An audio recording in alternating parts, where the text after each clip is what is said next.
আপনারা অবশ্যই দেখতে পাচ্ছেন যে আমাদের আজকের কাঙ্ক্ষিত মেহমান প্রখ্যাত মুফাসসিরে কুরআন, সারা বাংলার যিনি তাফসীর করে ঘুরে বেড়ান, আমাদের হবিগঞ্জের গর্ব হযরত মাওলানা লোকমান সাদি সাহেব আমাদের মধ্যে এসে উপস্থিত হয়েছেন।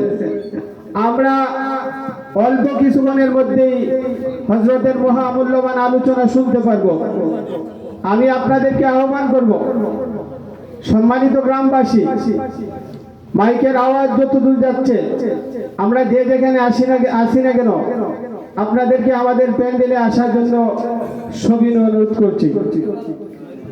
আমাদের আজকের মরহুম বাবুল আলী সাহেবের ইসালে সওয়াব উপলক্ষে আয়োজিত আজকের এই ওয়াজ দোয়া মাহফিলে ইতিমধ্যে আমাদের মঞ্চে এসে উপবিষ্ট হয়েছেন মরহুম বাবুল আলী সাহেবের মেয়ের ঘরের নাতি, ইসলামী আন্দোলন বাংলাদেশ হবিগঞ্জ জেলা শাখার সম্মানিত সেক্রেটারি, হবিগঞ্জ ব্যবসায়ী কল্যাণ সমিতির সম্মানিত সভাপতি হযরত মাওলানা শামসুল হুদা সাহেব। আমাদের মধ্যে আরো উপস্থিত হয়েছেন ইসলামী আন্দোলন বাংলাদেশের অন্যতম নেতা, হবিগঞ্জ জেলার আমির জনাব মহিবুল ইসলাম সুহেল সাহেব। আমাদের মধ্যে উপস্থিত হয়েছেন 1 নং ওয়ার্ডের সম্মানিত মেম্বার জনাব আব্দুল কাইম সাহেব। আমি ওনাদেরকে মঞ্চে আসার জন্য সবিনয় অনুরোধ করছি। আমরা হযরতের কাছে এখনই মহামূল্যবান আলোচনা শুনবো হযরতের কাছ থেকে। এর পূর্বে আমাদের আমন্ত্রিত মেহমান হযরত মাওলানা আলহাজ শামসুল হুদা সাহেবকে 2টি কথা বলার জন্য ইন্তেজামিয়া কমিটির পক্ষ থেকে সবিনয় অনুরোধ করছি।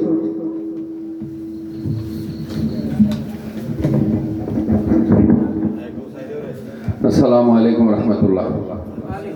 নাহমাদুহু ওয়া নুসাল্লি আলা রাসূলিল কারীম। মরহুম হাজী বাবুল আলী সাহেবের ইসালে সওয়াব উপলক্ষে আজকের এই ওয়াজ মাহফিলের সম্মানিত সভাপতি, উপস্থিত উলামায়ে কেরাম, উপস্থিত রিচি গ্রামের মুরব্বিয়ান এবং সম্মানিত সুধী, মাইকে যারা শুনছেন, সকলকে আমার পক্ষ থেকে অভিনন্দন জানাচ্ছি।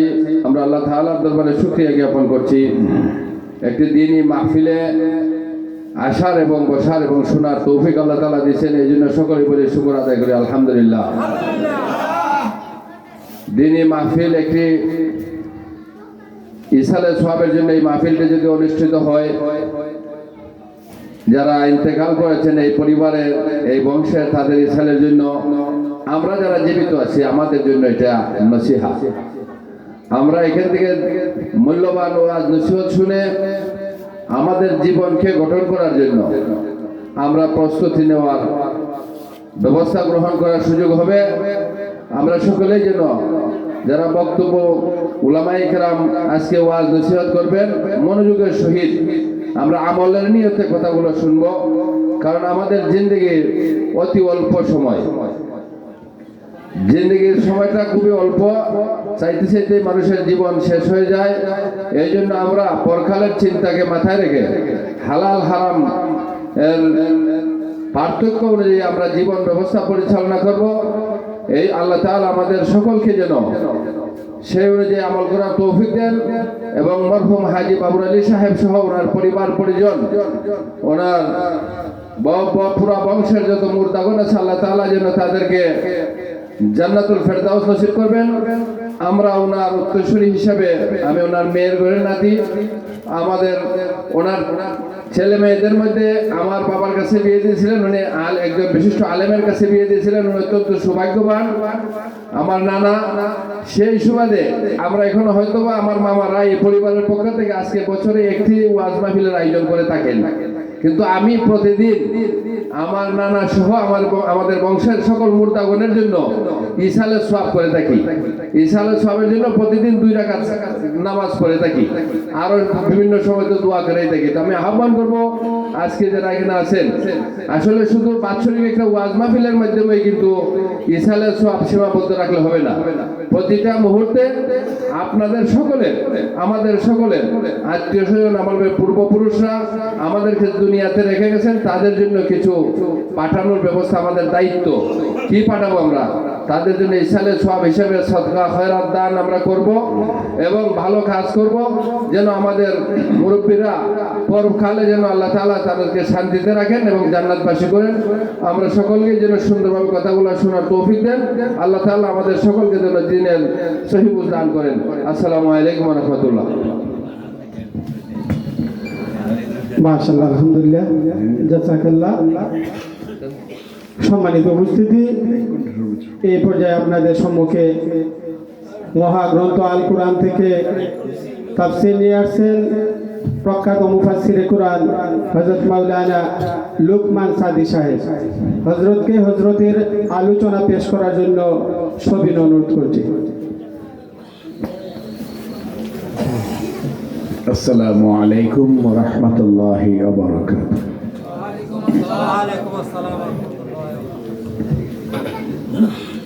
পিছনে কয়েকটা মেয়ে বসা, ওদেরকে একটু নীরব করতে হবে। আলহামদুলিল্লাহি নাহমাদুহু ওয়া নাস্তাঈনুহু ওয়া নাস্তাগফিরুহু ওয়া নু'মিনু বিহি ওয়া নাতাওয়াক্কালু আলাইহি ونعوذ بالله من شرور أنفسنا ومن سيئات أعمالنا من يهده الله فلا مضل له ومن يضلله فلا هادي له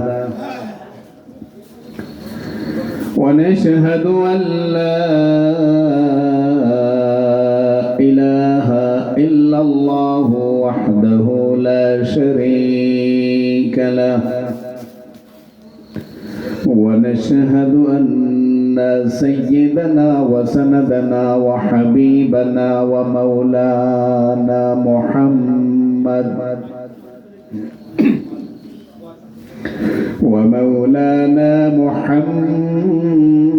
محمدا عبده ورسوله الذي أرسل إلى الناس كافة بشيرا ونذيرا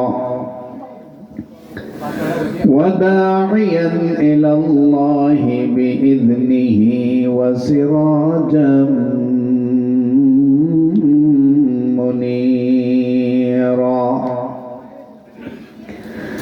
أما بعد فأعوذ بالله من الشيطان الرجيم بسم الله الرحمن الرحيم قل إن كنتم تحبون الله فاتبعوني يحببكم الله ويغفر لكم ذنوبكم والله غفور رحيم. وقال النبي صلى الله عليه وسلم من أحب سنتي فقد أحبني ومن أحبني كان معي في الجنة أو كما قال النبي صلى الله عليه وسلم.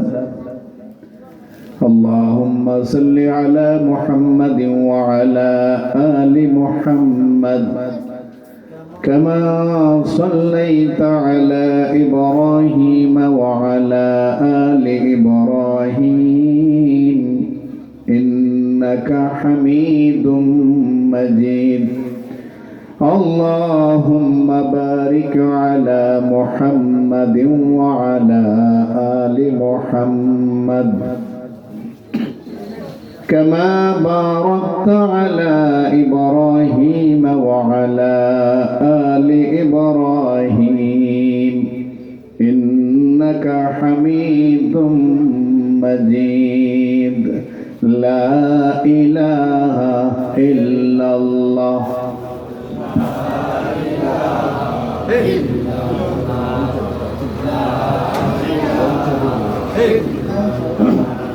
لا إله إلا الله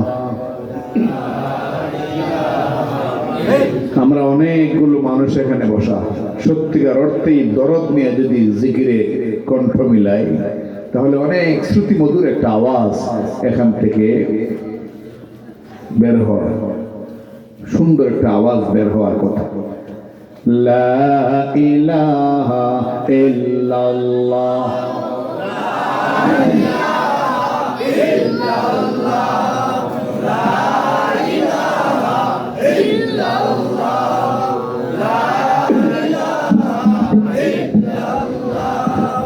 لا إله إلا الله لا إله إلا الله لا إله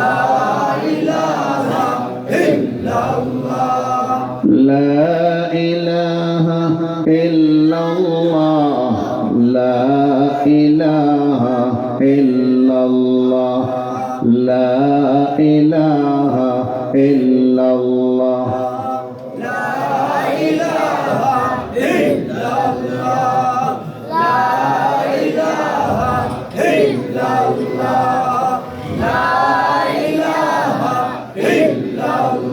سبحان الله الحمد لله لا إله إلا الله سبحان الله والحمد لله لا إله إلا الله لا إله إلا الله لا إله إلا الله لا إله إلا الله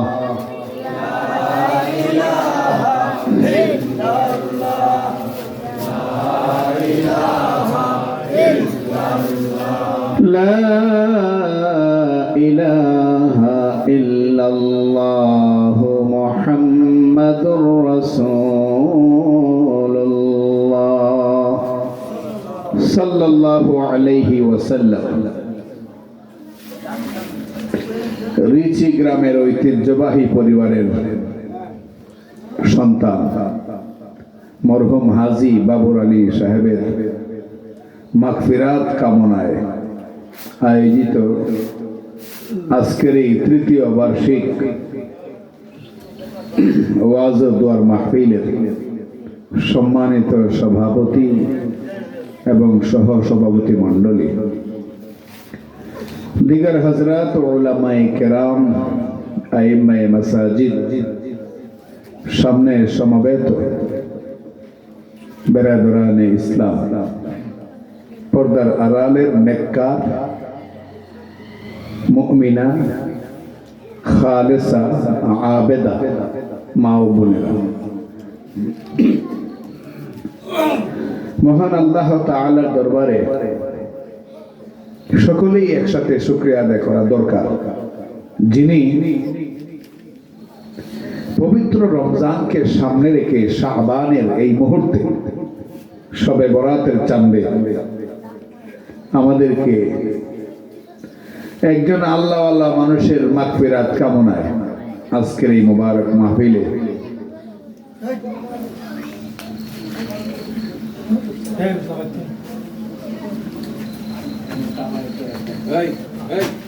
উপস্থিত হওয়ার তৌফিক দিয়েছেন। এই জন্যে আমরা শুকরিয়ার বাণী উচ্চারণ করি, বলি আলহামদুলিল্লাহ। আল্লাহর দেওয়া জবান, আল্লাহর দেওয়া কণ্ঠ, আল্লাহর কোরআনের শব্দ উচ্চারণ করব, কেউ গাফলতি করব না। আবারও বলি আলহামদুলিল্লাহ। এতক্ষণ আপনাদের সামনে উলামায়ে কেরাম অত্যন্ত গুরুত্বপূর্ণ বয়ান পেশ করেছে।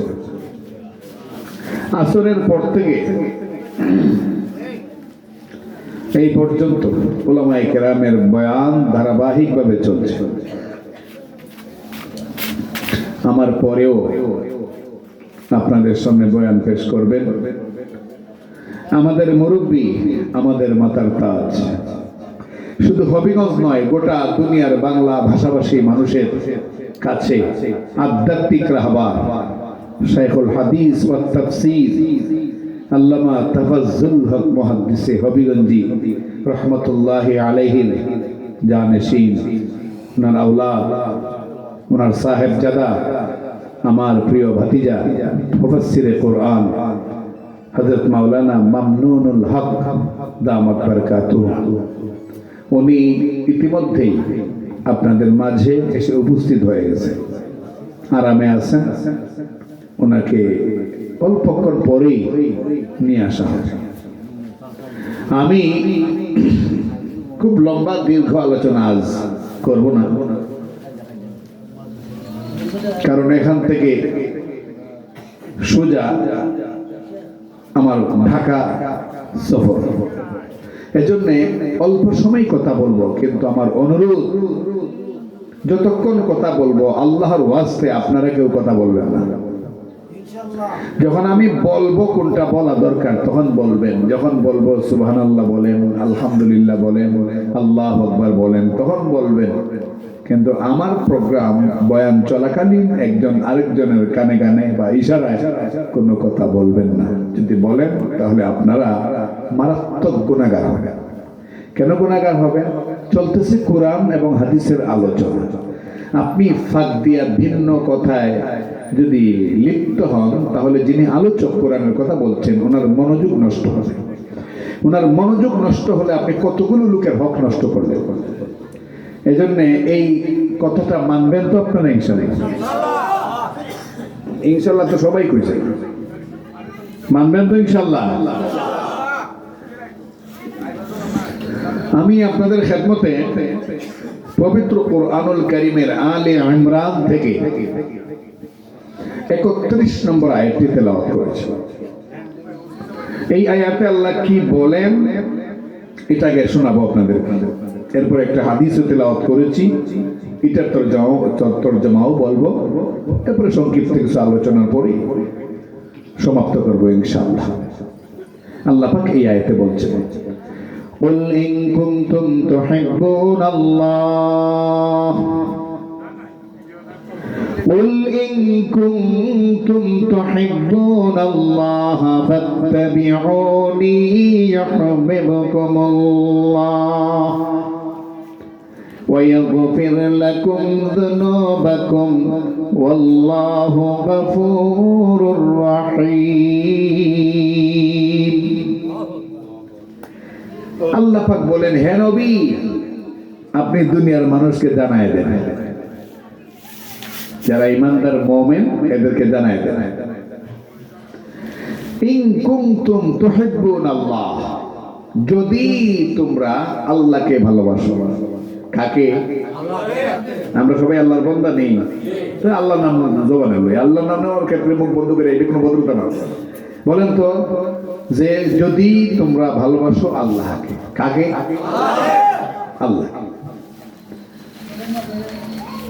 ইন কুনতুম তুহিব্বুনাল্লাহ, যদি আল্লাহকে মহব্বত করো, আল্লাহকে ভালোবাসো, তাহলে ফাত্তাবিউনি, আমি নবীর অনুসরণ করো। সুবহানাল্লাহ। বিষয়টা বুঝছেন? আল্লাহর ভালোবাসার সঙ্গে শর্ত জুড়ে দিলেন আল্লাহ পাক।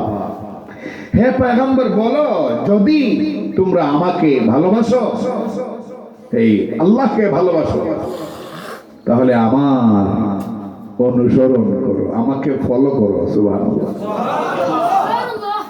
যদি আমাকে ফলো করো, অনুসরণ করো, অর্থাৎ আমি যেভাবে খাই, আমি যেভাবে পড়ি, আমি যেভাবে চলি, আমি যেভাবে ঘুমাই, আমি যেভাবে কাজ করি, আমি যেভাবে জামা পরি, আমি যেভাবে দাড়ি রাখি, আমি যেভাবে চুল রাখি, আমি যেভাবে সুরমা দেই, আমি যেভাবে আতর ব্যবহার করি, আমি যেভাবে বিয়ে শাদী করি, আমি যেভাবে রাষ্ট্র চালাই, এইভাবে যদি অনুসরণ করো, ইউহিব্বুকুমুল্লাহ, তাহলে আল্লাহ তোমাদেরকে ভালোবাসবে। বুঝছেন নি তরজমাটা কত গভীর? ফাত্তাবিউনি, তোমরা আমাকে কি করো? অনুসরণ করো। ইউহিব্বুকুমুল্লাহ, তাহলে আল্লাহ তোমাদেরকে ভালোবাসবে।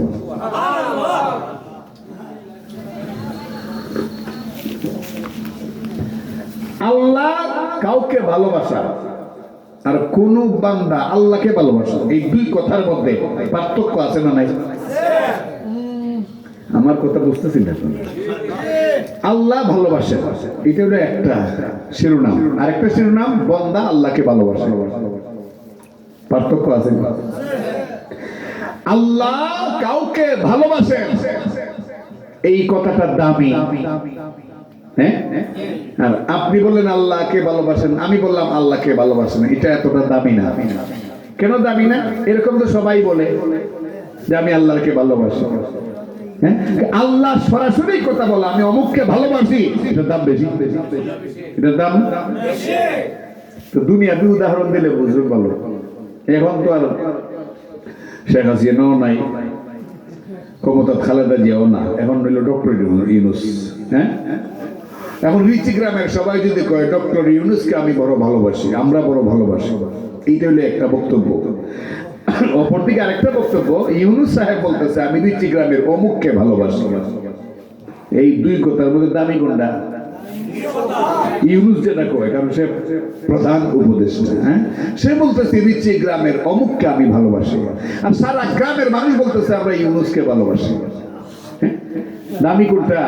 ওই মার্ক করিয়া প্রধান উপদেষ্টা যেই লোকটার নাম মেনশন করে বলল আমি তাকে ভালোবাসি, এর দাম বেশি। কারণ এটা প্রমাণ হয়ে গেল যে এই প্রধান উপদেষ্টা রাষ্ট্রের একজন প্রধান, এই লোকটাকে ভালোবাসে, নিশ্চিত এই লোকটার অনেক দাম। ঠিক কিনা? গ্রামের তো সবাই কয় অমুকরে ভালোবাসি, অমুকরে ভালোবাসি। আগে যে এমপি সাহেব আসলাম আমরা, উনারা তো সবাই বলছে আমরা ভালোবাসি ভালোবাসি, কিন্তু এমপি সাহেব যাকে ভালোবাসতেন হে বেচার দাম ছিল। হ্যাঁ, তার দাপটে মাঝে মধ্যে দেখাও যেত। কি না বলা? আল্লাহ বলতেছেন পয়গম্বর আমার নবীকে যদি অনুসরণ করো, তোমাদের স্লোগান দিয়ে আমাকে ভালোবাসা লাগবে না, আমি নিজ দায়িত্বে তোমাদেরকে ভালোবাসবো। নিজ দায়িত্বে। ইউহিব্বুকুমুল্লাহ, আল্লাহ তোমাদেরকে ভালোবাসবেন। পয়গম্বরের অনুসরণ করলে কয়টা লাভ? প্রথম লাভ আল্লাহর ভালোবাসা আল্লাহর পক্ষ থেকে পাওয়া যাবে। সুবহানাল্লাহ। ওয়া ইয়াগফির লাকুম যুনুবাকুম। দুই নাম্বার লাভ, আল্লাহ পাক বলেন আমার পয়গম্বরের অনুসরণ করলে, আমার পয়গম্বরকে ভালোবাসলে, আমার পয়গম্বরের সমস্ত সুন্নাত আর সমস্ত তরিকা যদি পছন্দ করো, পয়গম্বর যেইভাবে বিয়ে করেছেন এইভাবে যদি বিয়ে করো, পয়গম্বর যেমনে ব্যবসা করেছেন এমনে যদি ব্যবসা করো, পয়গম্বর যেমনে রাজনীতি করেছেন এমনে যদি রাজনীতি করো, পয়গম্বর যেমনে মহল্লা চালাইছেন এইভাবে যদি মহল্লা চালাও, পয়গম্বর যেমনে ব্যবসা করেছেন এইভাবে যদি ব্যবসা করো, তাহলে দুই নাম্বার লাভ তোমাদের জীবনের সব গুনাহ আল্লাহ মাফ করে দিবেন। ওয়ায়াগফির লাকুম যুনুবাকুম, আল্লাহ তোমাদের সমস্ত যুনুব, হাই কথা বলবো ঠিক আছে, একদম কোনো সাউন্ড করো না। ওয়ায়াগফির লাকুম যুনুবাকুম, আল্লাহ তোমাদের সমস্ত গুনাহ মাফ করে দিবেন। সুবহানাল্লাহ।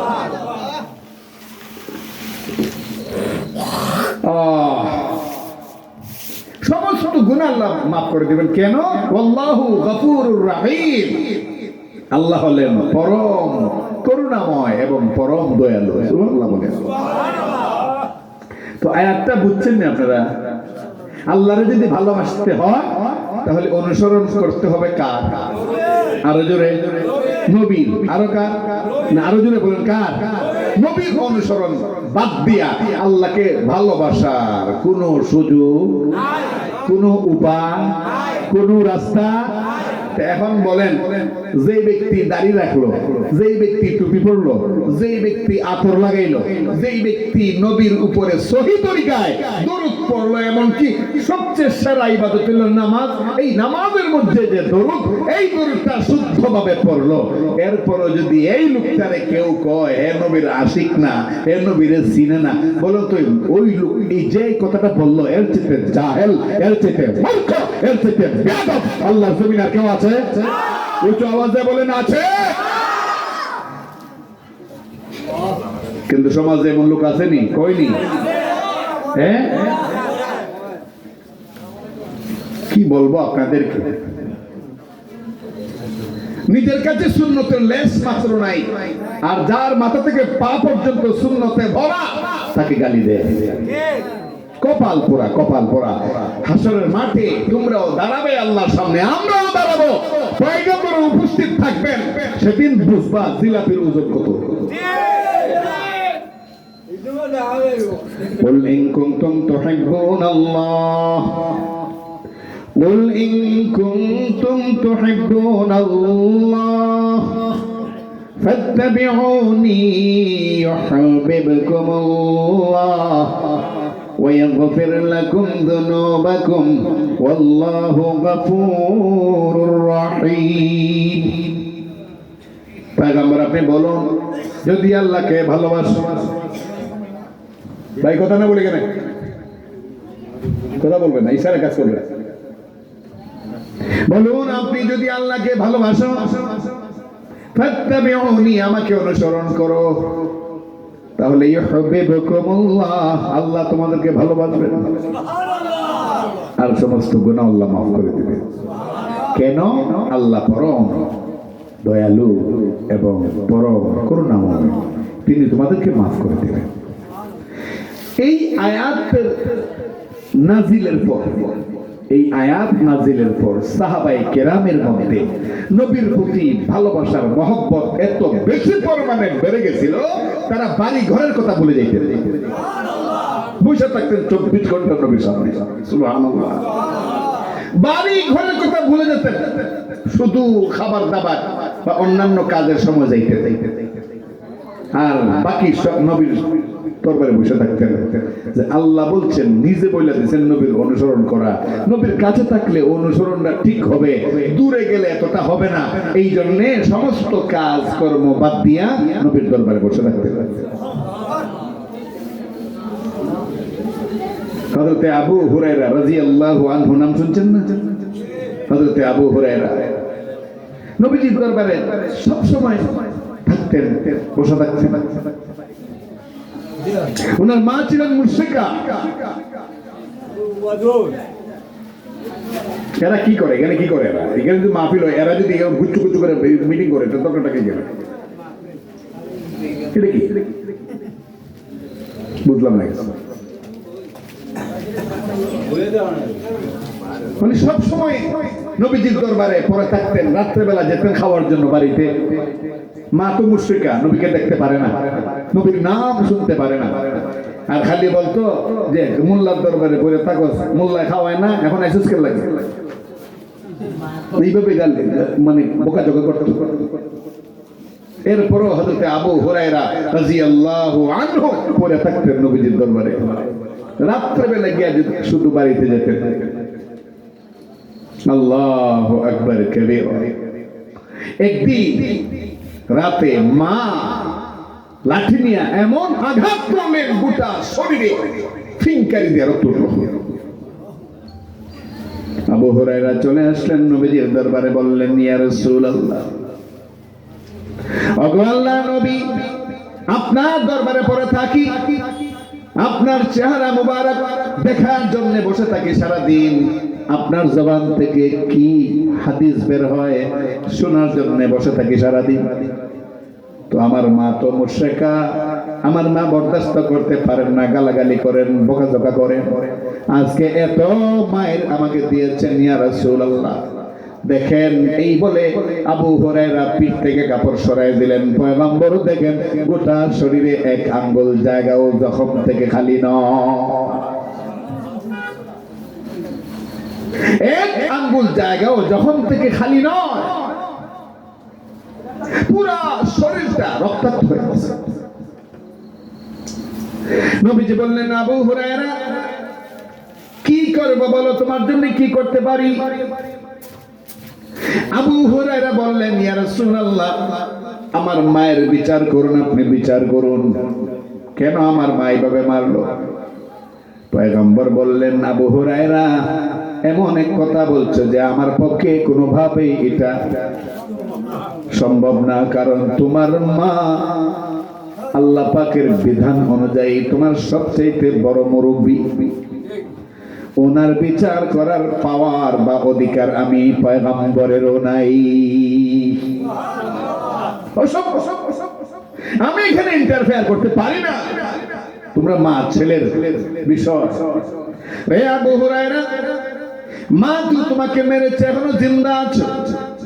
মা যদি তোমার পিঠে এবং পেটের এবং হাত পায়ের চামড়া তুলে যদি জুতা বানাইয়া গোটা মরুভূমি হাঁটে, তারপরও এক ফোঁটা দুধের ঋণ শোধ করতে পারবে না।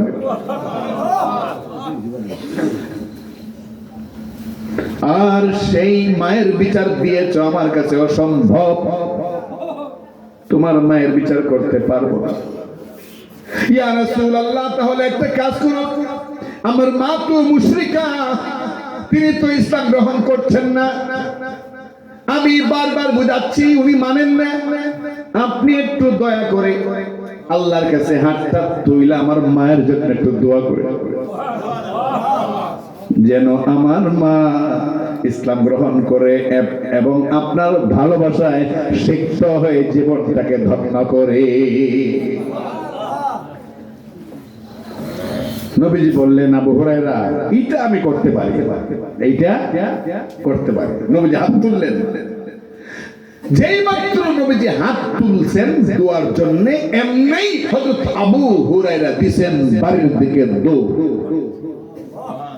আল্লাহু আকবার বলেন, এই নরমাল বললাম না, এমন জোরে কোন যদি হবিগঞ্জ আওয়াজটা দেয়। আল্লাহু আকবার, আরো জোরে আল্লাহু আকবার। দিছেন বাড়ির দিকে দৌড়। অথচ আবু হুরায়রা ছিলেন একজন শান্তিপ্রিয় মানুষ, ঠান্ডা মেজাজের। আছে না সমাজে কিছু মানুষ খুব সরল সোজা, ঠান্ডা মেজাজ, আস্তে আস্তে ধীরে ধীরে হাঁটে। এই লোকটা যে কোনোদিন আপনার বাড়ির সামনে দৌড় মারে, আপনার ভিতরে কৌতূহল জাগবো না যে উনি ভদ্র মানুষ, উনি খুব ঠান্ডা মেজাজের মানুষ, উনি আজকে দৌড়তেছে, নিশ্চয়ই কোনো বিপদ, ঠিক না? তো আবু হুরায়রা যখন দৌড় দিচ্ছেন, অন্যান্য সাহাবীরা বলতেছেন, আবু হুরায়রা আপনি দৌড়তেছেন কেন? বাড়ি থেকে আগুন লাগছে, নাকি কোনো দুর্ঘটনা, নাকি ডাকাতে আক্রমণ করছে, না কোনো প্রবলেম, আপনি এভাবে দৌড়তেছেন?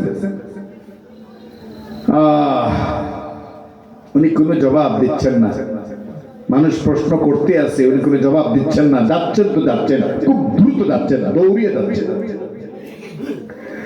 যেই মাত্র বাড়িতে গেলেন, ওইখানেও গিয়ে দেখেন কিছু মানুষ, এরাও একই প্রশ্ন করলো, আপনি দৌড়ে আসছেন কেন, সমস্যা কি? আবু হুরায়রা বললেন, একটু পরে বলবো, একটু পরে। তখন আবু হুরায়রা দরজায় নক করলেন। দরজায় নক করলে অন্যান্য দিন বড় কর্কশ ভাষায় মা বলতেন, কে? আমি বলতাম আবু হুরায়রা। বলতেন, কি লাগে আইছস? মুহাম্মদ সাল্লাল্লাহু আলাইহি ওয়াসাল্লাম কি জায়গা দেয় না? খাইবার লাগে, আমার ঘরে আওয়ার লাগে, মোল্লায় খাওয়ায় না।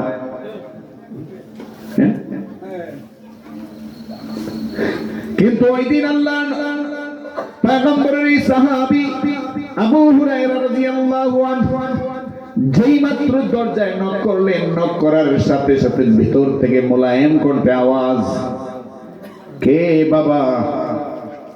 আবু হুরায়রা বললেন, মা আমি। মা বললেন একটু দাঁড়াও, দরজা খুলি, আমি এখন গোসল করতেছি। একটু উঁচু আওয়াজে বলা যায় না সুবহানাল্লাহ? আমি গোসল করতেছি বাবা, তুমি একটু দাঁড়াও। গোসল শেষে তিনি দরজা খুললেন। দরজা খুলে ওনার দুই চোখ থেকে যেন পানির নহর পড়তেছে। বললেন বাবা আবু হুরায়রা, বুঝতে পারি নাই আসলে তুমি যে মহামানবের কাছে যাও, এই মহামানবের চাইতে উৎকৃষ্ট, এই মহামানবের চাইতে সেরা শ্রেষ্ঠ কোন মানুষ আসলে দুনিয়াতে নেই। ওই নবীর কাছে তুমি যাও, তুমি ধন্য, আমি বুঝতে পারি নাই, এজন্য তোমাকে বোকাজোকা এবং আঘাত করেছি। রে বাবা তাড়াতাড়ি যাও, আমাকে আমি মুহাম্মদ সাল্লাল্লাহু আলাইহি ওয়াসাল্লামের কাছে হাত রেখে মুসলমান হয়ে যাব। লোকজন যে দাঁড়িয়ে ছিল উঠানে বললেন, এবার শোনো কেন দৌড়াইলাম। পয়গম্বর যখন আমার মায়ের জন্য হাত তুলছেন, তখন আমি পরীক্ষা করার জন্য দৌড়াচ্ছি। বাড়িতে আমি আগে পৌঁছাই না, আমার পয়গম্বরের দোয়া পৌঁছায়। কিন্তু শেষ পরীক্ষায় দেখা গেল আমি নই বরং আমার পয়গম্বরের দোয়া আল্লাহ পৌঁছাইয়া দিছে।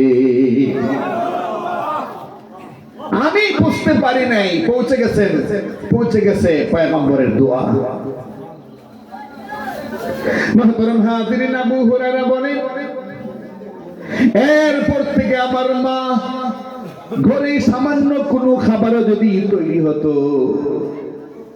নবীর মহব্বতে ভালোবাসায় সিক্ত হয়ে ওই খাবারের একটা অংশ আমার মাধ্যমে নবীর দরবারে পৌঁছাইয়া দিতে। নবী করিম সাল্লাল্লাহু আলাইহি ওয়াসাল্লাম বলেন, রে আবু হুরায়রা, তুমি যেইভাবে বিচার দিছিলা, আমি যদি এইভাবে বিচার করে ফেলতাম তাহলে তোমার মায়ের কপালে আর হেদায়েত নসিব হইতো না। রে আবু হুরায়রা, ওই বিচার না করাতে তোমারও লাভ আমারও লাভ। তোমার লাভ তোমার মা মুসলমান হইল, আমার লাভ মাঝে মধ্যে হাতিয়া পাই। সুবহানাল্লাহ, আল্লাহু আকবার। এই আয়াত নাযিলের পরে সাহাবায়ে কেরামের ভালোবাসার পরিমাণ কি পরিমাণ, মানে কতটুকু বাড়ছিল। যদি একজন করে সাহাবীর জীবনের কিছু অংশ নবী প্রেম আর ভালোবাসা যদি একটু তুলা ধরি, ফজর পর্যন্ত শুধু আমারই সময় লাগবে, সাহেবজাদার চান্সই পাইতাম না। তাহলে আমারই সময় লাগবে ফজর পর্যন্ত, অথচ ফজরের আগে আগে আমাকে ঢাকায় পৌঁছতে হবে, উপস্থিত হওয়া লাগবে। মুহতারাম হাজিরিন, একটু করে শোনাই।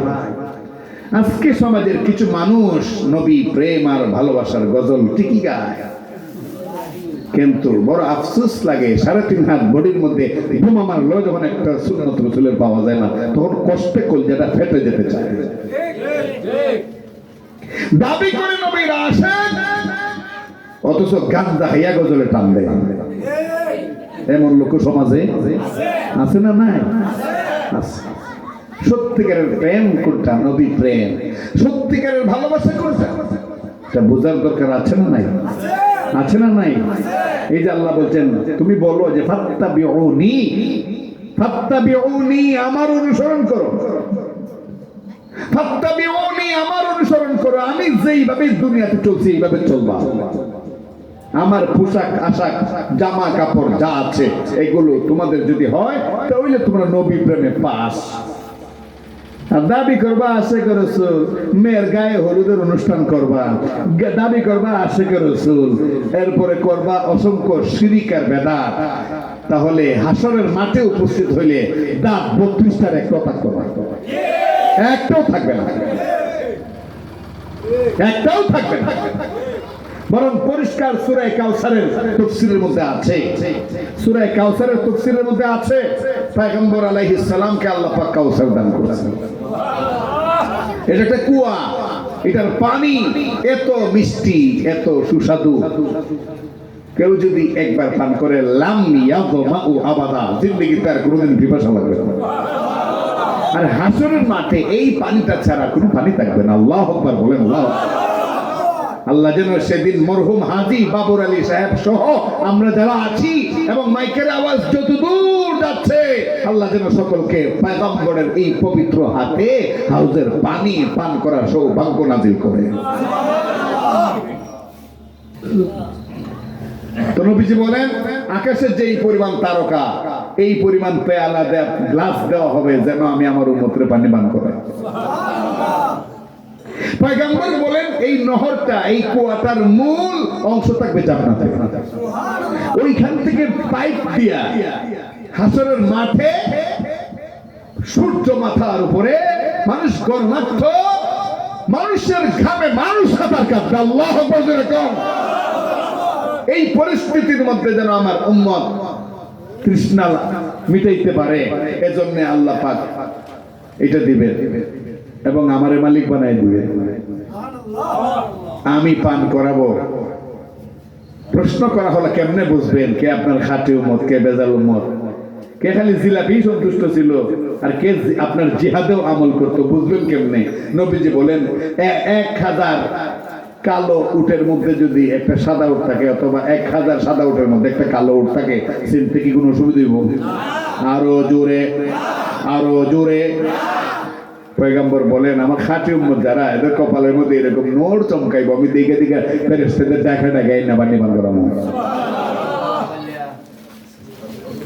পয়গম্বর বলেন, ওই মুহূর্তে কিছু লোক হাসরের মাঠে যাবে ভালোবাসার দোহাই দিয়া, এশকার মহব্বত, নবী প্রেমের স্লোগান দিয়া, এগুলো প্রকাশ করে তারা যাবে হাউজের পারে।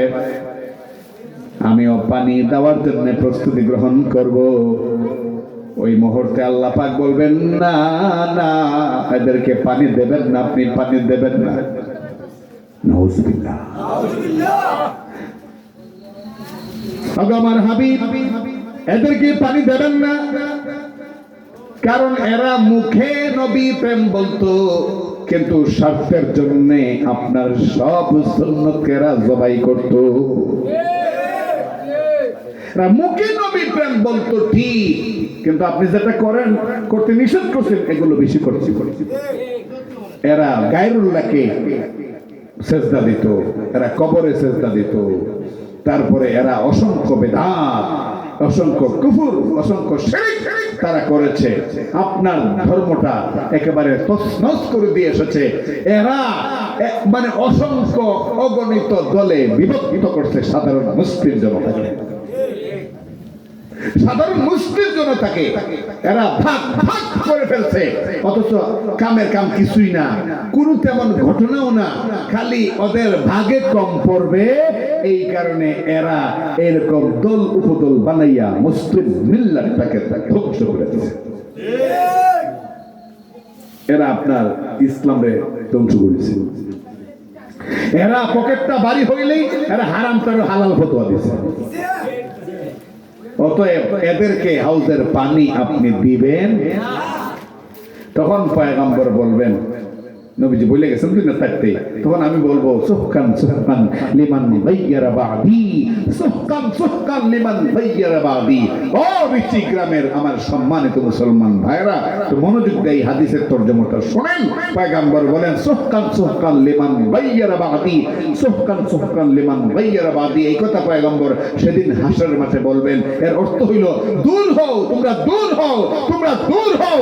দেখতে মনে হয় তোমরা আমার উম্মতের মতো, দেখতে মনে হয় তোমরা আমারই উম্মত, কিন্তু তোমরা আমি আসার পরে, আমি দুনিয়া থেকে বিদায়ের পর তোমরা ইসলামের মধ্যে এত জঞ্জাল তৈরি করেছো, ইসলামের মধ্যে এত বিভেদ তৈরি করেছো। কি পরিমাণ বিভেদ, কত ফতোয়াবাজি, কত মাসলাবাজি। হ্যাঁ, অমুকের কাছে বিয়া দিও না, খবরদার। শুধু বিয়া না, অমুকের কবরে যদি কোনো গরু ঘাস খায়, ওই গরু যদি দুধ দেয়, ওই দুধও পান করতে পারবা না। নাউজুবিল্লাহ বলে এত বিভক্ত করেছে। আজকে তোমাদের জন্য পানি নাই, পানি নাই।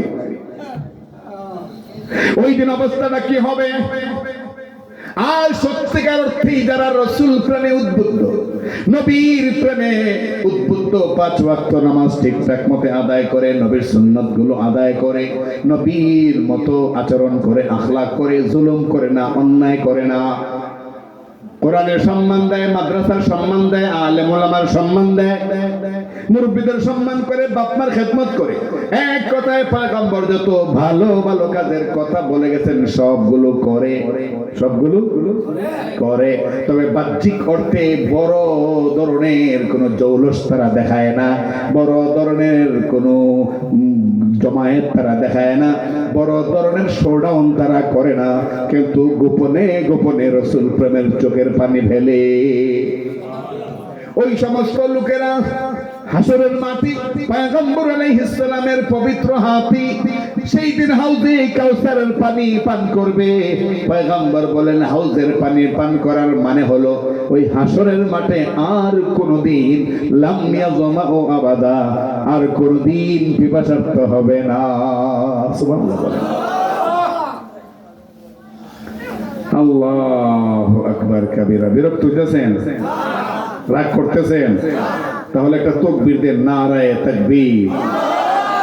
ইয়া আল্লাহ, কতলা মানুষ আমরা, যদি ঠিক মতো আওয়াজ দেই, আওয়াজ কই যাইবো জানেননি? একেবারে অভিগঞ্জে যাইব। নারায়ে তাকবীর, নারায়ে তাকবীর, নারায়ে তাকবীর। দিন ইসলাম, দিন ইসলাম, জিন্দাবাদ, জিন্দাবাদ। খাতি আহলে সুন্নাত ওয়াল জামাত। قل إن كنتم تحبون الله فاتبعوني يحببكم الله ويغفر لكم ذنوبكم والله غفور رحيم। তাহলে বলেন, নবী এই আল্লাহকে যদি ভালোবাসতে হয় তো রাসূলের অনুসরণ শুধু লাগবে না, অবশ্যই লাগবে। রাসূলের রঙে যদি রঙিন হন, আল্লাহ রাসূলের রঙে যদি রঙিন হন, মরতে দেরি, শাফাত নসিব হইতে দেরি না। আল্লাহু আকবার বলেন। আর রাসূলের রঙে রঙিন না হইয়া আপনি কোন ভণ্ডের রঙে রঙিন হবে, কোন ভণ্ডের রঙে রঙিন হবেন পয়গম্বরের দোহাই দিয়া, রাসূল প্রেমের দোহাই দিয়া, তাহলে আপনি মরার সঙ্গে সঙ্গে কিন্তু আযাবও শুরু হয়ে যাবে। বলুন ঠিক না? আযাবও শুরু হয়ে যাবে। আর রাসূল প্রেমে সত্যিকারে উদ্বুদ্ধ হইয়া রাসূলের রঙে রঙিন হলে কি পরিমাণ আনন্দ। একটা উদাহরণ নেই। আপনি গেছেন সৌদি আরব, ধরেন হজে গেছেন নি, অনেকে তো আছেন, গেছেন বা বিভিন্ন জায়গায় যান না, ঢাকা যান, ঢাকায় আপনার কেউ থাকে না, আপনি একটা অফিসিয়াল কাজে ঢাকায় গেছেন, পরিচিত তেমন কেউই নাই।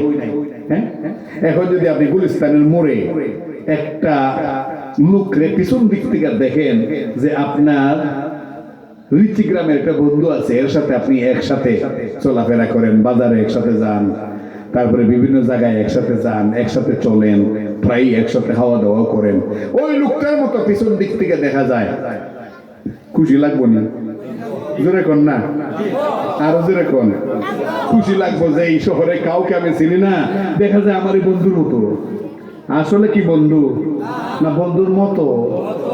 আসলে বন্ধু নি না, বন্ধু মতো, তাও পুরা মতো না, খালি পিছন দিকটা দেখা যায়। মনে আনন্দ লাগবে না? আল্লাহ হাসরের মাঠে আল্লাহ পাক রব্বুল আলামিনের সামনে আমাদের পূর্ণ কায়া কিন্তু উপস্থিত হবে। দুনিয়াতে যেমনে চলছি, যেইভাবে টুপি পড়ছি, যেইভাবে পাঞ্জাবি পড়ছি, যেইভাবে দাঁড়িয়ে রাখছি, পুরা কায়াটা হাসরের মাঠে আল্লাহ উপস্থিত করবেন। তখন দেখবেন তার বন্ধুর মতো যাদের কাপড় চোপড়, যাদের চলাফেরা, তার বন্ধুর মতো যাদের মুখ, তার বন্ধুর মতো যাদের দাড়ি, আল্লাহ পাক বলবেন আমার বন্ধুর হুবহু আমার বন্ধু নয়, কিন্তু আমার বন্ধুর মতো, অতএব আজকে আর কষ্ট দেব না, জান্নাত তাদের জন্যই বানাইছি, জান্নাত তাদের জন্যই বানাইছি, আমার বন্ধুর মতো দেখা যাবে।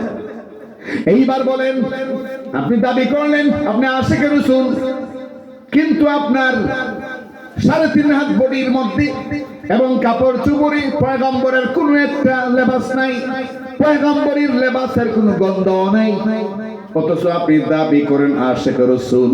বলেন তো দাবি করাটা ঠিক আছে না ভুল? এটা কি নরমাল ভুল না বাটপারি? আরো জোরে বলেন, নরমাল ভুল না বাটপারি? কেমনে বাটপারি? আমি দাবি করলাম আমি আশিকে রাসূল, অথচ আমি সমস্ত ইহুদি খ্রিস্টানদের পদাঙ্ক অনুসরণ করি আর মুখে রাসূল প্রেমের দোহাই তুলি। আমার চাইতে বড় বাটপার আর আল্লাহর জমিনে না। মুহতারাম হাজিরিন, মুসলমান যাচ্ছে কোথায়? কোথায় যাচ্ছে? রাসূল প্রেমের দোহাই দিয়া সমাজে কত অন্যায়ের কাজ চলছে, বলুন ঠিক কিনা? এমন এমন কাজকর্ম ইবাদতের নামে শুরু হয়ে গেছে, অথচ রাসূল কিন্তু এগুলো ধ্বংস করবার জন্যই আসছেন দুনিয়াতে।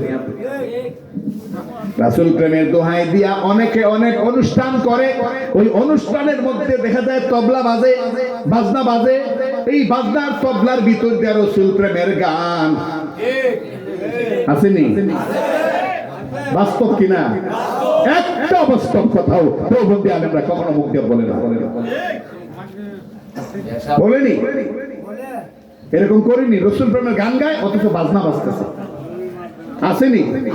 কানে জীবনে শুনছেননি? আমরা অহরহ শুনতেছি। রাসূল প্রেমের গান গায়, রাসূলের নাম সেখানে নেই, আল্লাহর নাম সেখানে নেই, অথচ গান বাজনা আছে, সাথে বাজনা আছে। বাজনা হালাল না হারাম? আপনারা ফতোয়া দেন। এক বাক্যে সবাই বলেন মুসলমান হিসেবে, বাজনা, নাচ, গান হালাল না হারাম? আরো জোরে হালাল না হারাম? এখন এই বাজনা যদি নাতে রাসূলের সঙ্গে লাগাই দেয়, হামদে বাড়ি তালের সাথে লাগাই দেয়, ইসলামিক গজলের সাথে লাগাই দেয়, তাহলে কি হালাল হয়ে যায় না হারাম হারামই থাকে? অথচ ফেসবুক খুললেই, অনলাইন খুললেই দেখবেন জায়গায় জায়গায় এই সমস্ত আসর বইতেছে বাজনার সাথে রাসূল প্রেমের গান। কিয়ামতের দিন কানটা পয়লা থাপ্পড়টা জাহান্নামে নিক্ষেপ করা হবে, আল্লাহ পাক নিক্ষেপ করবে। ঠিক কিনা? আওয়াজ করে বলেন। গীত গাইবা রাসূল প্রেমের, কাম করবা শয়তানের। পয়গম্বর আলাইহিস সালাম পরিষ্কার বলেছেন, পয়গম্বর আলাইহিস সালাম পরিষ্কার বলেছেন, এই বাজনা ধ্বংস করার জন্য আমি দুনিয়াতে এসেছি। বাজনা কখনো বাজানো যাবে না, বাজনা বাজানো যাবে না। বাজনা গানের সঙ্গে যেমন হারাম, অন্য ভালো কথার সঙ্গে বাজনা জুড়াই দিলে এটা হারাম। ঠিক কিনা ভাই? হারাম। আল্লাহু আকবার। অতএব যদি রাসূল প্রেম মনের মধ্যে রাখতেই হয়, পরিপূর্ণভাবে রাখতে হবে। রাসূল যেভাবে চললে খুশি এইভাবে চলতে হবে। রাসূল 5 ওয়াক্ত নামাজের কথা বারবার বলে গেছেন। ইন্তেকাল যেদিন হবে, দুনিয়া থেকে বিদায় হয়ে যাবেন, ওই দিন পয়গম্বর আলাইহিস সালাম সাহাবায়ে কেরাম গেছেন, পাশে বসেছেন সাহাবায়ে কেরাম, তখন রাসূল করিম সাল্লাল্লাহু আলাইহি ওয়াসাল্লাম তখন বলছেন আসসালাহ আসসালাহ আসসালাহ ওয়া মা মালাকাত আইমানুকুম আসসালাহ আসসালাহ আসসালাহ। নামাজ নামাজ। ও আমার উম্মতেরা, আমি চলে যাব, আমি যে মেরাজে গিয়া এই নামাজটা উপহার হিসেবে আনছি, তোমাদেরকে দিছি, খবরদার এটা বাদ দিবা না, এটা বাদ দিবা না, এটা বাদ দিবা না, এটা বাদ দিবা না। এটা বাদ দিলে আল্লাহর সঙ্গে কানেকশন বন্ধ হয়ে যাবে, কানেকশন বন্ধ হয়ে যাবে, এটা বাদ দিবা না। মরণের সময় বলে গেছেন, অথচ আমরা লক্ষ্য করি, এগুলো আমাদের কাছে এভিডেন্স আছে, দলিল আছে, মুখস্থ চাপাবাজি করতেছি না, আমাদের কাছে প্রমাণ আছে। রাসূল প্রেমের দোহাই দিয়ে বড় বড় মিছিল বের হয়, এর মধ্যে জোহরের নামাজ পর্যন্ত চলে যায়, একদম ওয়াক্ত একদম গড়াইয়া 3টা 3:30 হয়ে যায়, মিছিল শেষ হয় না। বলেন নামাজ আগে না রাসূল প্রেমের মিছিল আগে? মেহেরবানি করে জবানটা খুলে ইমানদারির সাথে বলেন যে নামাজ আগে না রাসূল প্রেমের মিছিল আগে? কি মহব্বত! এটা কোন ধরনের মহব্বত? কিসের ভালোবাসা? এটা কিসের ভালোবাসা? আল্লাহর সামনে জবাবটা কিভাবে দিবে বলেন? মুহতারাম হাজিরিন, এই জন্য রাসূল প্রেম মানে 5 ওয়াক্ত নামাজ। ঠিক না বলেন? তুমি রাসূল প্রেমের দোহাই দিবা আর নারী পুরুষের পর্দার বিধান মানবা না। তুমি বিশাল প্রোগ্রাম করবা আর সেখানে নারী পুরুষের অবাধে চলাফেরা, কোনো পর্দার সিস্টেম নাই। তুমি যত বড় আশিকে রাসূল স্লোগানধারী হও, তুমি মনে রাখবা আল্লাহর বিধানকে উপেক্ষা করছো, আল্লাহ তোমাকে উপেক্ষা করবে, আল্লাহ তোমাকে উপেক্ষা করবে। আল্লাহু আকবার কবীর। আল্লাহ বুঝার তৌফিক দান করুন, বুঝার তৌফিক। রাসূল প্রেমে উদ্বুদ্ধ হয়ে সাহাবায়ে কেরাম সব ছেড়ে দিয়েছেন। মদিনা থেকে মক্কা থেকে হিজরত করে রাসূল যখন গেলেন, কয়েকজন সাহাবী রয়ে গেছেন মক্কায়, নবীজির ইশারাতেই রয়ে গেছেন। রাসূল প্রেম কি গভীর! হযরত আলী রাদিয়াল্লাহু আনহু, মুহতারাম হাজিরিন, যেদিন হিজরত করবেন নবীজি ডাকলেন দিনের বেলা আলীকে, ও আলী, আল্লাহ পাক তো আজকেই এই মক্কা ছেড়ে চলে যাওয়ার জন্য আমাকে বলছে। রে আলী, মক্কায় বড় হয়েছি, রে আলী, এই মক্কার হাওয়া বাতাস ভোগ করে আমি বড় হয়েছি, কিন্তু এরা আমাকে মেরে ফেলবে। মিটিং করেছে নাউজুবিল্লাহ বলেন। এরা প্রত্যেক গোত্র থেকে একজন করে লিডার তৈরি করে দল বানাইছে, যেন আজ রাতে এরা গলা টিপে আমাকে মেরে ফেলে। আল্লাহ জিব্রাইলের মাধ্যমে ভর দুপুরে আমাকে খবর জানাই দিয়েছেন, সাথে সাথে আমি আবু বকরের বাড়িতে গিয়া বলে আসছি যেন প্রস্তুতি নেয়। রে আলী, তোমার কাছে একটা দায়িত্ব দিতে চাই, এই দায়িত্ব পালন করতে গিয়া আমি নবী প্রেমে উদ্বুদ্ধ হইয়া এমনও হতে পারে তোমার মৃত্যু হয়ে যেতে পারে, রাজি আছো কি না? আলী রাদিয়াল্লাহু আনহু, নবীজির কথা এখনো শেষ হয় নাই। আল্লাহ নবী মুহাম্মদ সাল্লাল্লাহু আলাইহি ওয়াসাল্লাম কথাটা এখনো শেষ করেন নাই, কিন্তু হযরত আলী বললেন, ইয়া রাসূলুল্লাহ, ফাদাকা আবি ওয়া উম্মি, আপনার জন্য আমার বাবা সব কিছু আমি উৎসর্গ করলাম, আপনি যা বলবেন, জীবন গেলেও আমি আলী আপনার আদেশ মানার জন্য প্রস্তুত আছি। আল্লাহ, মুহতারাম হাজিরিন, নবীজি বললেন, কাজটা হইল, তুমি তো জানো এরা আমারে কয় দিনের বেলা কয় আমি জাদুকর, দিনের বেলা কয় আমি গণক, দিনের বেলা কয় আমি পাগল, দিনের বেলা আমার কয় আটকুরা, দিনের বেলা আমার কয় মোল্লা, দিনের বেলা আমার কয় জঙ্গি, কিন্তু রাতের বেলা এরা আইসা দামি দামি লোকেরা আমার কাছে টাকা জমা রাখে। সুবহানাল্লাহ বলবেন না? একটু জোরে বলবেন না? একটা ফ্লাক্সে করে আনলে কি হয়, প্রোগ্রাম থেকে নিবা মানুষের মনোযোগ তো নষ্ট হয়ে গেল, বুঝছেন? মনোযোগ নষ্ট, আদবে খেলা। একটা ফ্লাক্সে রাখলে কেন কি? মুহতারাম হাজিরিন, নবীজি বলেন, দিনের বেলা আমারে গালি দেয় ঠিক, কিন্তু রাতের বেলা এসে আমার কাছে আমানত রাখে। আল্লাহু আকবার বলবেন না? আরো জোরে বলবেন না? আমার কাছে আমানত রাখে। হ্যাঁ, এই দেশও আসেনি, হ্যাঁ এই দেশও এরকম আসেনি। আলেম ওলামারে কয় জঙ্গি, আলেম ওলামারে কয় সন্ত্রাসী, অথচ আলেম ওলামা দেশের একটা টাকাও পাচার করে নাই। বেগম পাড়ায় কোনো আলেমের একটা বাড়িও নাই। আর যারা আলেম ওলামারে জঙ্গি কয়, মাশাআল্লাহ, এরা সম্পদ, বাড়ি ঘর, বেগম পাড়া খালি বরকত আর বরকত। আওয়াজ করে বলো ঠিক কিনা? খালি বরকত আর বরকত। ৩৬,০০০ কোটি টাকা পাচার। আল্লাহু আকবার। তো নবীজি বলেন, আলী, আমার কাছে আমানত রাখছে, আমি তখন চলে যাব হিজরতে। এখন এদের যে আমানত, এগুলো তো আমি নিয়ে যাব না, কারণ আমি তো এমন নবী, কারণ ১ টাকা হক মেরে খাবো দূরের কথা, প্রত্যেকের হক আদায় করে যাওয়ার জন্যই তো আল্লাহ দুনিয়াতে আমাকে পাঠাইছে। এখন আমার কাছে যে রাখছে হকগুলো, আমি এগুলো কি করব? তোমার কাছে দিয়া যাবো, আর তোমার গায়ের উপরে তোমারে আমার খাটের মধ্যে শোয়াইমু। খাট আর কি, নিচে পাথর, উপরে খেজুর গাছের পাতা, এটি খাট। সোল্লা বলবেন না?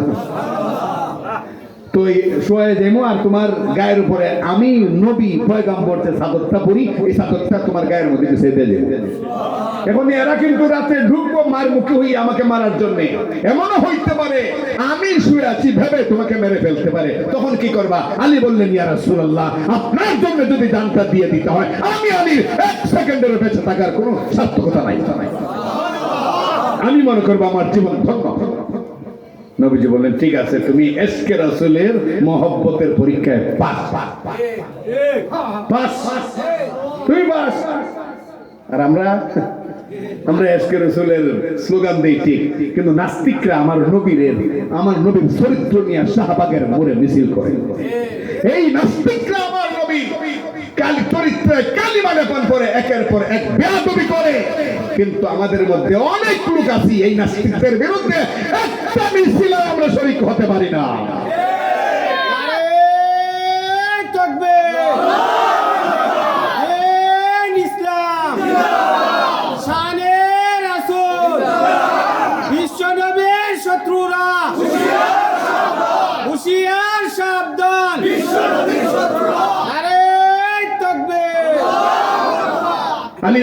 রাদিয়াল্লাহু আনহু রাজি হইলেন, নবীজি বললেন তুমি পাস। আল্লাহ, কেমন রিস্ক, জান থাকতে পারে নাও থাকতে পারে। বুঝছেন নি মহব্বত কোন জায়গায়? না খালি জিলাপি পাইলে মহব্বত বাইর হয়, সব জায়গায় মহব্বত রাখা দরকার আছে না নাই? উচ্চ আওয়াজে বলেন আছে না নাই? তুমি যদি মুসলমান হও, তুমি যাই হও, তুমি চাকরি করো বাকরি করো যাই করো, তুমি যদি মুসলমান হও তাহলে তোমার রসুলের উপরে আক্রমণাত্মক কোনো কথা যদি কেউ বলে তোমার উপরে প্রতিবাদ করা ফরজ। যদি প্রতিবাদ করতে না পারো, যেই চাকরি করলে প্রতিবাদ করতে পারো না, এই চাকরি তোমার জন্য হারাম। যেই পরিবারে বাস করলে প্রতিবাদ করতে পারো না, এই পরিবারে বাস করা তোমার জন্য হারাম। আল্লাহর দরবারে তোমাকে জবাব দেওয়া লাগবেই লাগবেই।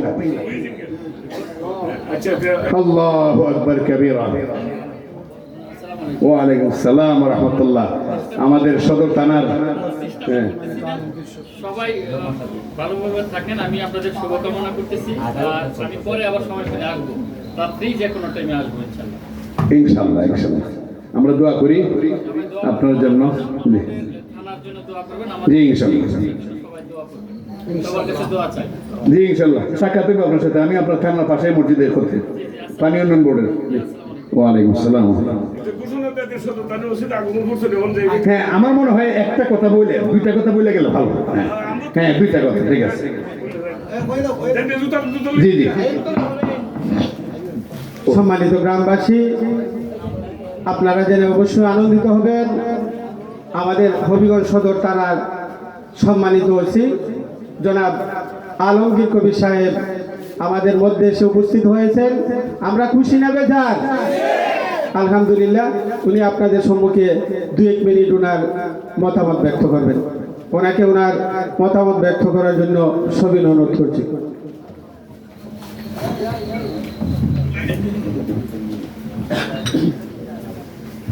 বিসমিল্লাহির রহমানির রহিম। সম্মানিত মুসল্লি কেরাম,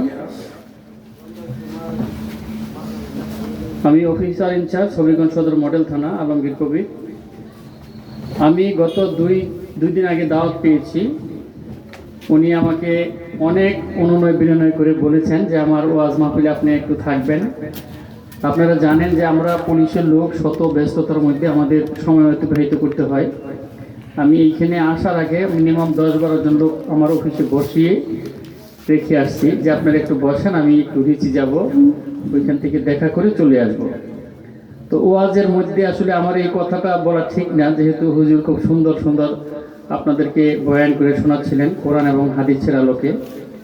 সবচেয়ে বড় কথা হইলো আমরা এখানে যারা আসছি আমরা সবাই মুসলমান। আমাদের পূর্বপুরুষ সব মুসলমান ছিলেন এবং আমাদের যারা পরবর্তী উত্তরসূরি আসবেন তারাও আমাদের অনুসরণ করি আমরা বাকি জীবন যেন অতিবাহিত করতে পারি। হুজুর যে আলোকে বয়ান করেছেন, আমাদের প্রত্যেকের উচিত সেই আলোকে যেন আমরা এই দুনিয়াতে আমাদের সেই সম্বল যেন নিতে পারি, আখিরাতের পথ যেন আমাদের খুব সহজ হয়ে যায়। এই জন্য আমরা একে অপরের জন্য শুভকামনা করব, দোয়া করব।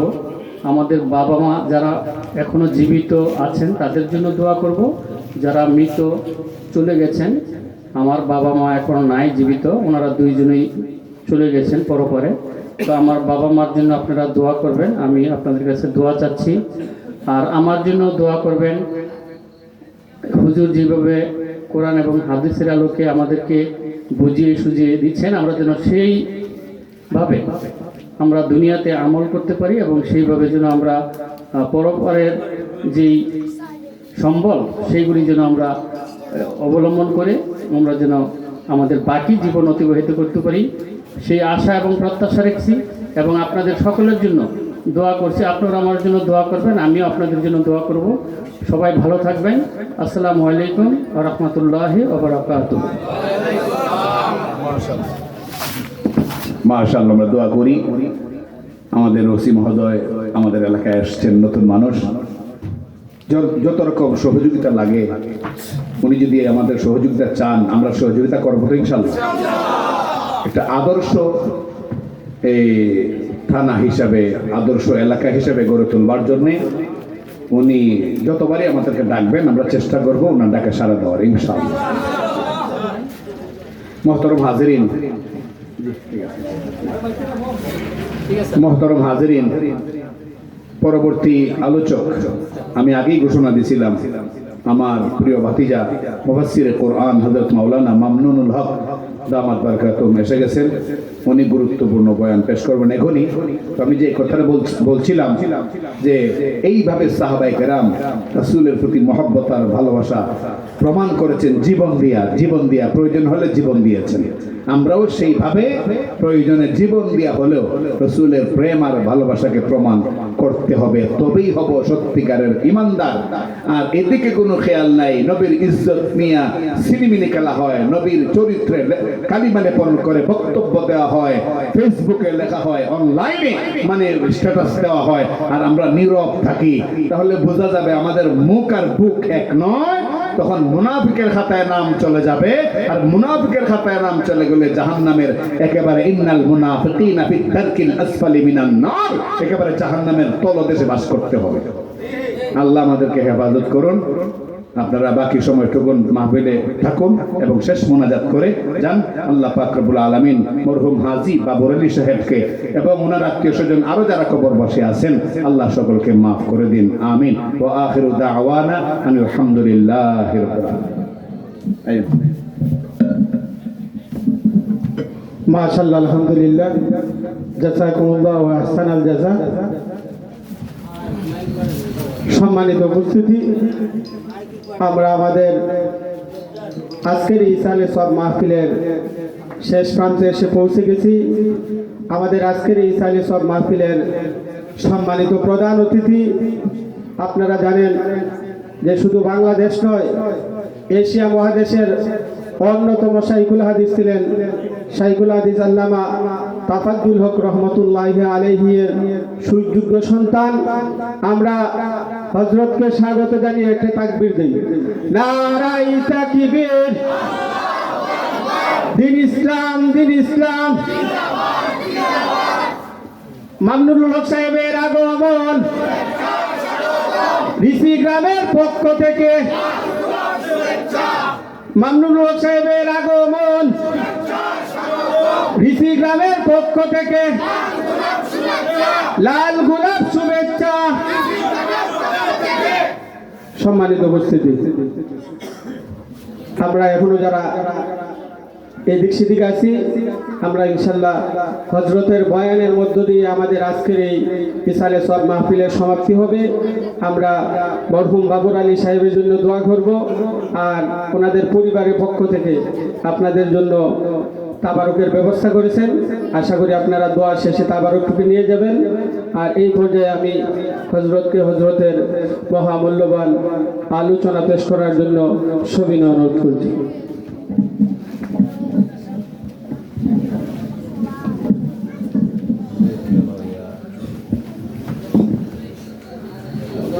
السلام عليكم ورحمة الله وبركاته.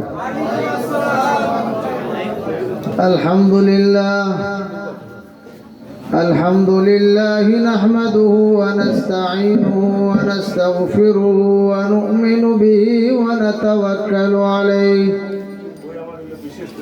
ونعوذ بالله من شرور أنفسنا ومن سيئات أعمالنا.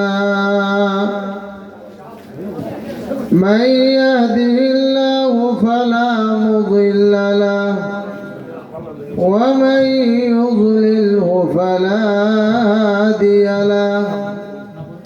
ونشهد أن لا إله إلا الله ونشهد أن سيدنا وسندنا وحبيبنا ومولانا محمدا عبده ورسوله أرسل إلى الناس كافة بشيرا ونذيرا وداعيا إلى الله بإذنه وسراجا منيرا.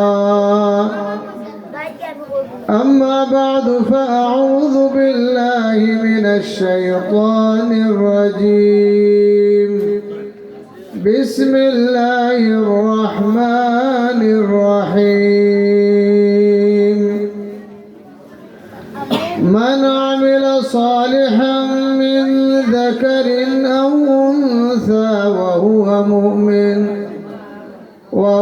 مؤمن فلنحيينه حياة طيبة ولنجزينهم أجرهم بأحسن ما كانوا يعملون.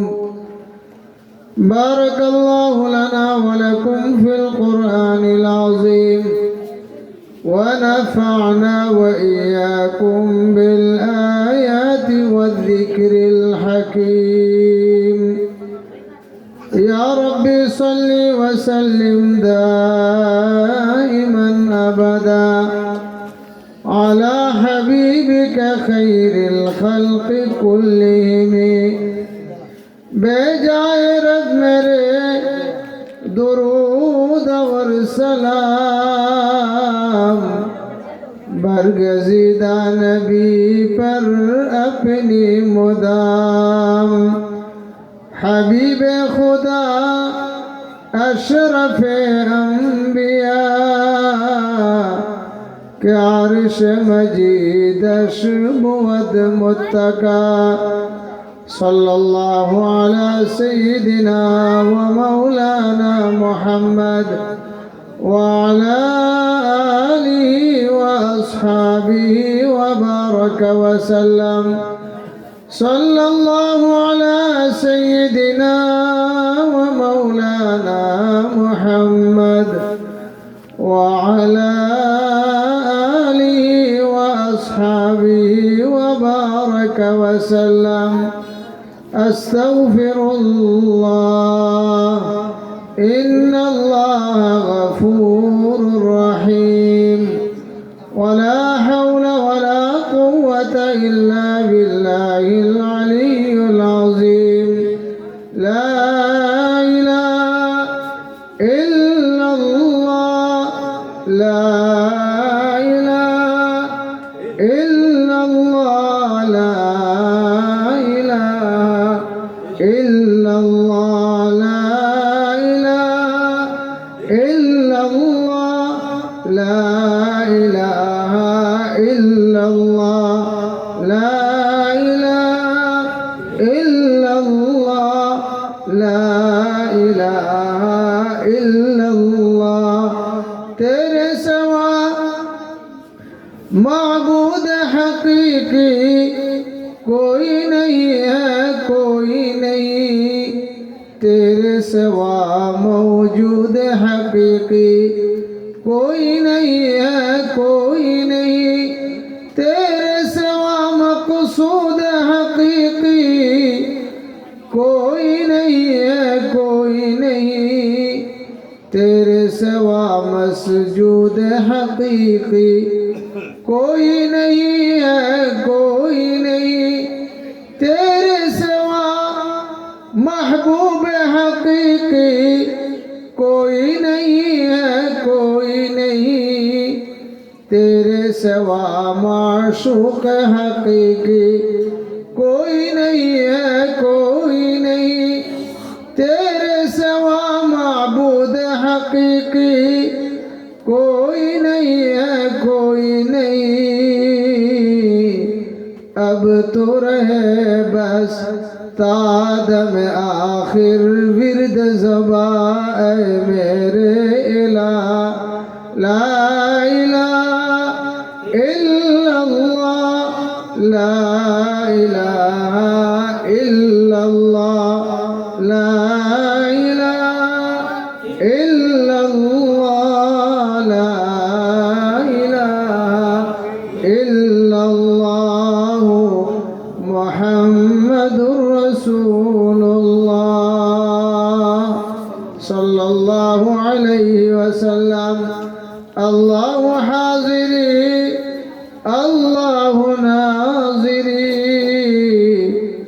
अल्लाहु शाहिदी अल्लाहु मई. अल्लाहुम्मा तहिर قلبي عن غيرك ونور قلبي بأنوار معرفتك وعشقك أبدا أبدا। مرحوم